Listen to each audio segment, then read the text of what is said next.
사람이 누가 있었겠습니까? 여러분, 그 당시 독립운동하는 사람들이 이제 1년만 기다리면 우리나라가 독립될 거야, 내지는 그래 한 10년 기다리면 독립될래나? 라고 예상할 수 있는 사람이 누가 있었겠습니까? 독립운동을 하는 사람은 단지 이것 하나였습니다. 일제가 우리를 점령하고 있는 것은 옳지 않다. 내가 내 목숨을 버려서라도 내 나라의 독립을 위해서 싸워야 한다. 오직 그 마음 하나로 독립운동을 한 것입니다. 반대로 친일파도 마찬가지입니다. 그 사람들이 나는 나쁜 사람이야. 세상을 악하게 살 거야. 평생 내가 나쁜 소리 욕을 먹더라도 잘 살아야지. 그러고 사는 사람이 있겠습니까? 그렇지가 않죠. 더 이상 한국은 없다. 한국은 이미 역사에서 없어져 버린 나라다. 이제는 일본과 함께 영원히 한국이 합쳐져 있을 것이다. 그러니 여기 적응해야 한다. 그 마음으로 살았겠지요. 그런 눈으로 그 시대를 바라보고 그 시대가 원하는 사람이 되기를 원했던 거지요. 여러분, 바울의 시대로 다시 돌아갑니다. 바울의 시대는 로마 시대였습니다. 로마의 전성 시대였지요. 로마가 망한다는 것을 상상할 수도 없는 그런 시대였습니다. 그리고 실제로 로마는 안 망하고 굉장히 오래 갑니다. 역대 어떤 제국보다도 더 견고하고 강성하여서 그 시대가 끝나지 않을 것으로 보였습니다. 바울이 쓴 로마서를 봐도 알지만, 그리고 그 강성한 그 나라가 이제 막 시작하는 기독교, 예수님을 믿는 사람들을 박해하고 있었고, 그 박해는 점점 더 강해지고 있었습니다. 그 시대의 한복판에 사도 바울은 서 있었던 것입니다. 그래서 사도 바울이 이런 얘기를 합니다. 내게 사는 것은 내가 아니다. 예수 그리스도다. 그렇기 때문에 나는 죽는 것도 나에게는 루즈가 아니고 게인이 된다. 내가 죽으면 나는 얻는 것이 된다. 라고 이야기하는 것입니다. 여러분, 사도 바울이 시대를 보았겠습니까? 로마 제국이 언제쯤 끝나고 313년이 돌아와서 로마 황제가 기독교를 국교로 예언할, 선포할 그때를 기대했겠습니까? 전혀 그렇지가 않습니다. 박해가 점점 심해지고 있는 그런 상황이었지만, 그는 그의 마음속에 거부할 수 없는 소명이 하나 있었는데, 그것은 바로 로마 제국이 아무리 나를 박해하여도, 우리를 박해하여도 예수 그리스도의 복음, 그 복음이 옳고 진리라는 사실이었습니다. 그렇기 때문에 그는 to die is gain이라고 했던 것입니다.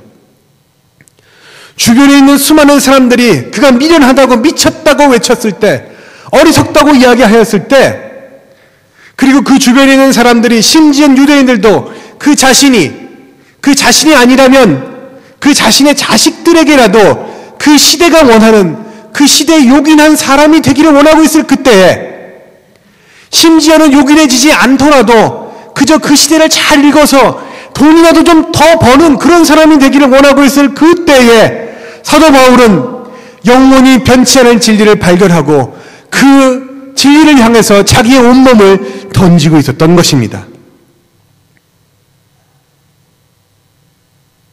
사랑하는 세움교회 성도 여러분, 다시 한번 여러분에게 질문을 합니다. 지금은 어떤 시대입니까? 좋게 얘기하면 급변하는 시대라고들 이야기합니다. 문화적 급변이 있다는 뜻이죠. 포스트 모던 시대다, 그렇게도 이야기를 합니다. 그러나 여러분, 좀 더 적나라하게 얘기해 볼까요? 교회가 쇠퇴하고 있는 시대입니다. 교인 수가 줄고 있습니다. 교인들이 점점 노령화돼 가고 있습니다. 젊은 사람들의 호감을 못 얻고 있습니다. 오히려 욕을 먹고 있는 그런 시대에 우리는 살고 있습니다. 저는 이상대 목사님께 가슴 아픈 이야기를 하나 들은 적이 있습니다. 이상대 목사님과 또 저와 굉장히 친하게 지내는 어떤 목사님이 우리가 개척을 합니다라고 이야기를 하자, 개척하는 것은 계란으로 바위치기죠 라고 이야기를 했답니다. 그 얘기를 이상대 목사님 저한테 굉장히 가슴 아프게 이렇게 얘기를 해주시더라고요. 근데 여러분, 그분이 이상대 목사님하고 사이 나쁜 분이 아닙니다. 목사님이십니다. 그것도 얼바인에서 목회를 하고 있는 분입니다. 그런데요, 얼바인에서 목회하고 계시는 그 목사님의 눈으로 볼 때에도 지금 시대가 그래요. 기존에 있는 교회가 크는 것은 모르지만 이 땅에서 이 시대에 개척하는 것은 거의 불가능하다고 못을 박으면서 이야기하였던 것입니다.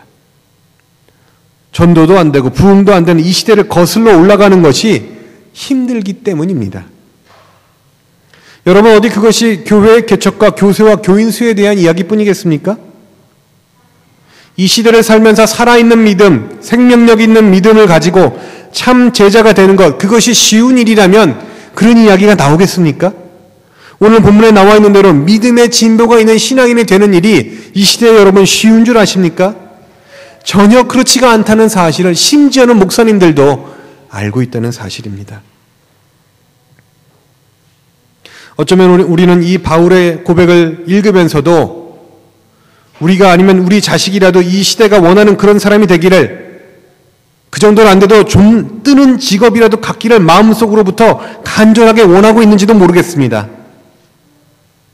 어쩌면 우리는 우리의 자녀들이 좀 좋은 신앙, 기쁜 신앙을 갖기를 원하지만 갑자기 그들이 각성해서 주님의 소명을 받아서 아버지, 어머니, 제가 결심했습니다. 주의 종이 되겠습니다. 신학의 길을 걷겠습니다. 목사가 되겠습니다. 라고 이야기하였을 때 할렐루야, 아멘으로 받을 수 있지 못하고 저런, 그쪽 아니야 라고 이야기하는 일이 우리 가운데 벌어질 수도 있다는 것입니다. 그것이 바로 우리 신앙의 현 주소입니다.